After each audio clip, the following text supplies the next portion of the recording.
Hello दोस्तों, नमस्कार। स्वागत है आपका आपके अपने यूट्यूब चैनल सक्सेस मंत्रा में। मैं हूं कार्तिक और दोस्तों हम आपको पढ़ा रहे थे एयरफोर्स एक्स ग्रुप के लिए मैथ। दोस्तों मैथ में आज हम एक नया चैप्टर स्टार्ट करने वाले हैं तो जिसका नाम है डेफिनेट इंटीग्रेशन यानी कि अनिश्चित समाकलन। तो दोस्तों आज हम इस चैप्टर को पढ़ेंगे और देखेंगे कि इस चैप्टर से हमारे किस किस प्रकार से क्वेश्चन आते हैं। बेसिक और कॉन्सेप्ट दोस्तों छोटा चैप्टर है, कल का थोड़ा लेंथी था तो प्रैक्टिस थोड़ी कम हुई थी। उसके लिए अगर आपको कोई प्रॉब्लम है तो आप हमें कमेंट करके बता दीजिए या फिर हम उसके लिए किसी एक्स्ट्रा क्लास में आपको कवर करवा देंगे। तो दोस्तों आज हम इसी क्लास को कंटिन्यू करेंगे। तो आज हम एक नया चैप्टर करेंगे जिसमें इसमें थोड़ा सा बेसिक है और फिर थोड़ा प्रैक्टिस करेंगे। तो दोनों चीज दोस्तों आज इसी वीडियो में करेंगे। तो चलिए दोस्तों क्लास को स्टार्ट करते हैं बिना टाइम वेस्ट किए। तो लेट्स सी इनडेफिनिट आर्टिकल को दोस्तों हम कहते हैं हिंदी में, सॉरी डेफिनेट आर्टिकल है दोस्तों आज हमारा। तो निश्चित समाकलन, तो चलिए हेडिंग डालते हैं निश्चित समाकलन। निश्चित समाकलन, निश्चित समाकलन, ठीक है। तो चलिए देखते हैं निश्चित समाकलन क्या होता है कि तो ये होता है हमारा, एक मिनट मार्कर चेंज कर देते हैं। तो चलिए देखते हैं, जब किसी फलन का समाकलन, किसी फलन का समाकलन किन्हीं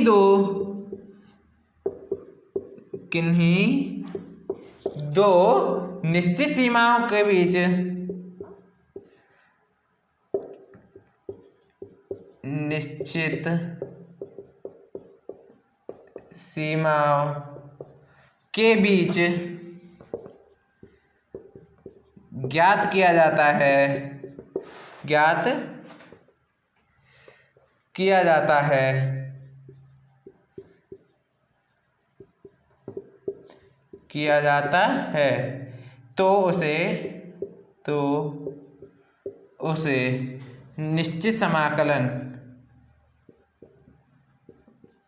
निश्चित समाकलन कहते हैं।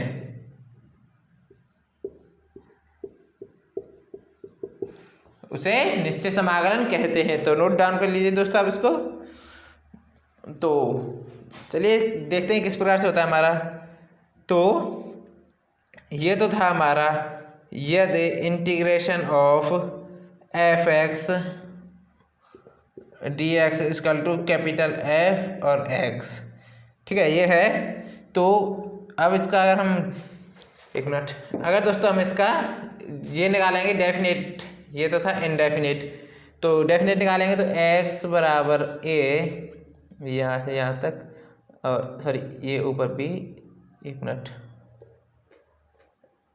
x बराबर b, x बराबर a, F x D x equal to integration of B A F X plus C, या एफ एक्स कर सकते हो। इसको क्या होगा, इसका ब्रैकेट में एफ कैपिटल एक्स, ये ब्रैकेट बंद, ऊपर बी नीचे ए। अब इसी को और सॉल्व करेंगे तो f b minus f a, ठीक है। तो ये हो जाएगा इसका राइट आंसर। तो नोट कर लीजिए आप इसको, ये होता है हमारा डेफिनेट इंटीग्रेशन, ठीक है। तो ये इसका जो बेसिक कह सकते हो, इसका स्ट्रक्चर कह सकते हो। यहाँ पे ये हमारे पास कुछ इस प्रकार से दिया होगा, x बराबर a से और b तक, ये नीचे वाला होता है स्टार्टिंग पॉइंट और ऊपर वाला होता है हमारा एंडिंग पॉइंट। तो यहाँ से यहाँ तक दिया होगा तो इसको इस प्रकार कर लेंगे, dx होगा यहाँ पे, एक मिनट दोस्तों, fx dx, ठीक है। अब ये यहाँ से a से b जो हमारा निकल के आया, इसका fx का fx, ये जो इसका आया था सेम उसी ये ही इसका आया है, लेकिन a से b तक इसमें लिमिट दी गई है। तो यहाँ पे क्या कर देते हैं दोस्तों, जो हमारा x का मान x की होती है उसकी जगह हम पहले ऊपर वाली वैल्यू रख देते हैं, फिर हम नीचे वाली। तो आप इसको नोट कर सकते हो दोस्तों। तो एंडिंग पॉइंट वैसे स्टार्टिंग पॉइंट माइनस कर देते हैं और ये होता है हमारा आंसर होता है, ठीक है। तो आप इसको नोट डाउन कर सकते हो। तो चलिए दोस्तों नोट कर लीजिए और फिर चलते हैं नेक्स्ट की तरफ।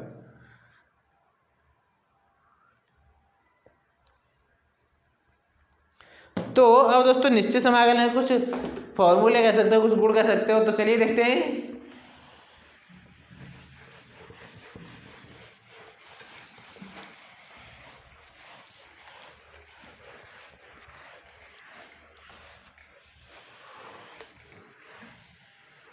चलिए स्टार्ट करते हैं। तो सबसे पहले आता है हमारा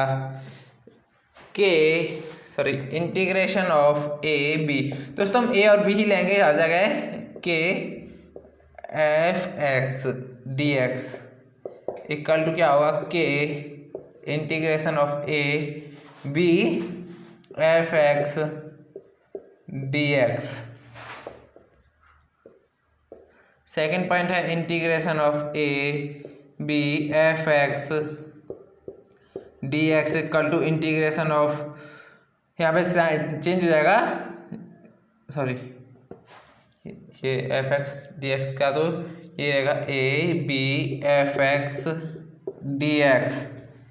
थर्ड पॉइंट देखते हैं दोस्तों, integration of a zero, integration of a zero f x D x equal to integration of zero a f a minus x D x. ठीक है। फोर्थ पॉइंट पे हमारा क्या आता है दोस्तों, फोर्थ पे आता है हमारा कुछ इस प्रकार से कि integration of B A F x D x. तो इसको दोस्तों एक फॉर्म में और होता है हमारा कि कुछ इस प्रकार होगी हमारी ये वाली फॉर्म। तो integration of B a, integration of B A f t d t d t. Fifth number पे चलते हैं दोस्तों, integration of A B F x D x equal to integration of c a F x D x D x plus integration of c b F x D x. ठीक है। किस प्रकार से, ए से बी है तो ए से सी, सी से बी तो ए से बी। ठीक है, समझ सकते हो आप कि यहाँ पे ए से बी तक हमको लेना है, तो ए से बी लेंगे तो पहले ए से सी लेंगे और फिर सी से बी लेंगे, तो ए से बी, ए से बी। तो आप नोट कर सकते हो दोस्तों इन्हें। तो चलिए फिर देखेंगे नेक्स्ट। तो दोस्तों दो फॉर्मूले और रह जाते हैं हमारे, उन्हें देख लेते हैं, फिर हम करेंगे प्रैक्टिस। तो चलिए, होप करते हैं आपने नोट कर लिया होगा। चलिए दोस्तों एक बार और रिपीट कर देते हैं इन्हें। तो क्या, फर्स्ट और ये सेकंड। ठीक है। तो के है और एफ एक्स है तो के बाहर आ जाएगा, एफ एक्स अंदर हो जाएगा, जैसा कि हमने पहले किया था। फिर एफ एक्स है तो इसका ये उल्टा हो जाएगा, ये सेम। इसको, ये कोई आपके लिए इंपॉर्टेंट ऐसा नहीं है खास, तो इसको रहने दीजिए। अब ये है ए और जीरो, तो ए जीरो रहा, ए माइनस एक्स हो गया। इधर ए है, एफ एक्स है, तो इसका क्या होगा, एफ टी डी टी। अब दोस्तों a B F x D x है तो a c f x D x plus c b F x D x. तो ये वाला दोस्तों सबसे इम्पोर्टेंट है, तो आप इसे जरूर से याद करना दोस्तों। ठीक है। लास्ट वाले जो पॉइंट है फिफ्थ नंबर, ये सबसे ज़्यादा इम्पोर्टेंट है। तो चलिए इरेज करते हैं और नेक्स्ट की तरफ चलते हैं।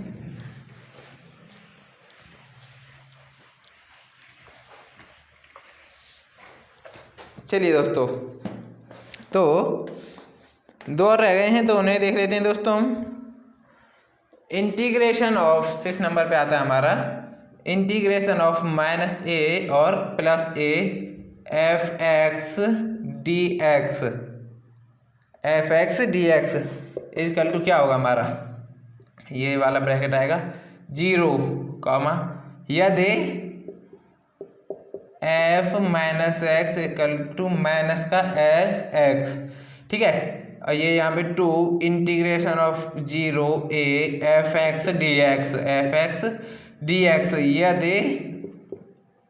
यदि f minus x equal to f x, f minus x equal to f x तो ये है, और एफ एक्स इक्वल टू तो ये है।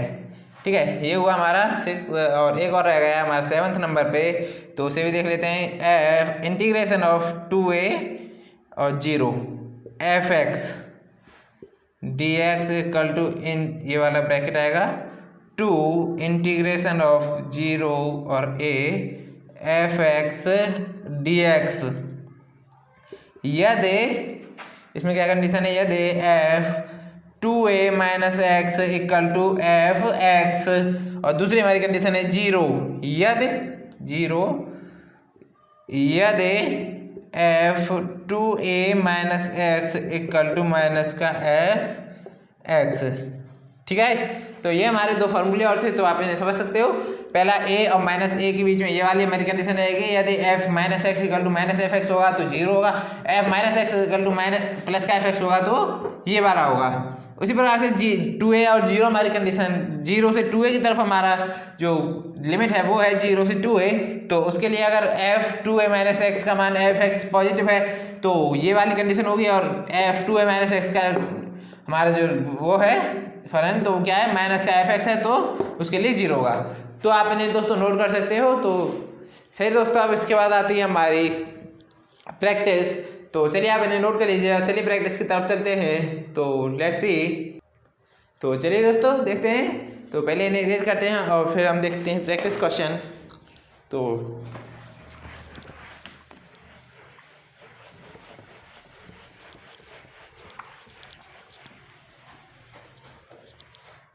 तो चलिए आज का हमारा क्वेश्चन फर्स्ट आपके लिए लेके आते हैं। फर्स्ट क्वेश्चन, एक मिनट, क्वेश्चन नंबर फर्स्ट। तो क्या है हमारा क्वेश्चन फर्स्ट, लिमिट दी गई है हमको π/4, 0 से π/4, 0 से π sin 2x dx, sin 2x dx का मान है, ऑप्शन ए है हमारा 1/2, ऑप्शन बी है हमारा 1/4, ऑप्शन सी है हमारा 1, ऑप्शन डी है हमारा 0। ठीक है, तो आपके सामने क्वेश्चन और ऑप्शन दोनों हैं, तो आप हमें नोट करके क्वेश्चन सॉल्व करके हमें कमेंट करके बताइए कि इसमें जो कौन सा ऑप्शन है वो हमारा करेक्ट है। तो गाइस देखते हैं, सबसे पहले इसको सॉल्व करते हैं। तो सबसे पहले इसको सॉल्व करने के लिए क्या करेंगे, सबसे पहले इसको i बराबर मान लेंगे, i बराबर integration of 0 to π/4 sin 2x dx। ठीक है, अब इसको थोड़ा और सॉल्व करेंगे, तो π/4 इंटीग्रेशन है हमारा 0 to π/4 2 sin x cos x dx। अब यहाँ पे दोस्तों एक कंडीशन मान लेते हैं, माना sin x बराबर t, तो cos x बराबर dt अपॉन dx, तो cos x dx बराबर dt। ठीक है, तो आगे देखते हैं इसमें क्या होता है कि x जब x बराबर 0 तो t बराबर भी 0 होगा, और x बराबर π/4 होगा तो t बराबर 1/√2 होगा। ऐसा क्यों होगा दोस्तों, क्योंकि x का मान अगर हम कहाँ पर, इस वाली जगह पर x sin 0 का मान क्या होता है, जो हमारा sin x जगह पर हम 0 रखेंगे तो sin 0 होगा, और sin 0 बराबर t होगा, तो sin 0 का मान होता है 0, तो t भी हमारा 0 होगा, और x जगह पर जब π/4 रखेंगे तो sin π/4 यानी 1/√2। ठीक है, तो ये वाली वैल्यू यहाँ से आई। तो चलिए सॉल्व कर देते हैं, i बराबर 2 इंटीग्रेशन ऑफ 1/√2 और 0 t dt 2 t² 2 integration of 1/√2 और 0। अब यहाँ से थोड़ा और इसको सॉल्व कर देते हैं, तो बड़े ब्रैकेट में 1/√2 का whole square minus 0 equal to 1/2। ये हुआ हमारा right answer, option a is correct. ठीक है, तो आप देख सकते हो कि हमने इस क्वेश्चन को किस तरह सॉल्व किया, तो नोट कर लीजिए आप इसको दोस्तों, या फिर आप इसका स्क्रीनशॉट लेना चाहे तो स्क्रीनशॉट भी ले सकते हैं। तो गाइस ये क्वेश्चन इस प्रकार सॉल्व किया हमने। तो रिपीट कर देते हैं एक बार कि सबसे पहले हमने हमारे पास ये है, इसको हमने आई के इक्वल मान लिया। तो आई के इक्वल मान लिया तो हमारा ये आया, ये तो है ही सेम, इसमें आया कुछ नहीं है, तो ये है हमारा। तो इसके बाद हमने फिर इसको थोड़ा सॉल्व कर दिया, sin 2x और 2 sin x cos x में 4 ट्रांसफर कर दिया या चेंज कर दिया। तो अब यहाँ पर आएगा, हम मान लेंगे sin x बराबर t मान लिया हमने, तो ठीक है sin x बराबर t मान लिया। तो cos x बराबर क्या होगा dt अपॉन dx, तो cos x dx बराबर dt। अब sin x की जगह पर हमारी लिमिट क्या है, हमारी 0 से π/4 है, ठीक है। तो x की जगह पहले 0 रखेंगे, sin x की जगह sin 0 हो जाएगा और इसका मान t के बराबर होगा तो 0 होगा। sin π/4 रख देंगे तो t का मान क्या आ जाएगा 1/√2। अब हमने इसको थोड़ा सॉल्व कर दिया, इसमें हमने t रख दिया और थोड़ा इसको सॉल्व कर दिया, तो हमारा आंसर आ गया। दोस्तों वैसे आपके लिए एक इन्फॉर्मेशन है कि ये वाला जो हमारा चैप्टर है, इससे हमारे लिए एग्जाम में बहुत ही कम चांसेस होते हैं, बहुत ही ना के बराबर चांसेस होते हैं कि हमारा इससे क्वेश्चन आए, क्योंकि दोस्तों इसके जो क्वेश्चन होते हैं तो बहुत ही थोड़ा लेंथी टाइप के होते हैं और एग्जाम में वो क्वेश्चन आता है जो आपके लिए शॉर्ट टाइम में यानी बहुत कम समय में सॉल्व कर सको आप उसको। अगर आपने प्रैक्टिस किया तो कम समय में आप दोस्तों इसकी कितनी भी प्रैक्टिस कर लो, लेकिन आपके लिए ये कम से कम 2 मिनट तो कम से कम ये कम करेगा, आपके वेस्ट करेगा, ठीक है। तो ये वाला जो चैप्टर है इससे बहुत ही कम क्वेश्चन पूछे जाते हैं। तो दोस्तों आज के इस चैप्टर को, आज की इस क्लास को यहीं पर समाप्त करते हैं और होप करते हैं क्लास आपको पसंद आई होगी। क्लास पसंद आए तो दोस्तों के साथ शेयर करें और चैनल पर नए हो तो सब्सक्राइब करके बेल आइकन भी प्रेस कर लें, ताकि आने वाले हर वीडियो का नोटिफिकेशन आपको टाइम टू टाइम मिलते रहें। तो चलिए दोस्तों मिलते हैं नेक्स्ट वीडियो में एक नया चैप्टर लेकर, तब तक के लिए बाय बाय, टेक केयर।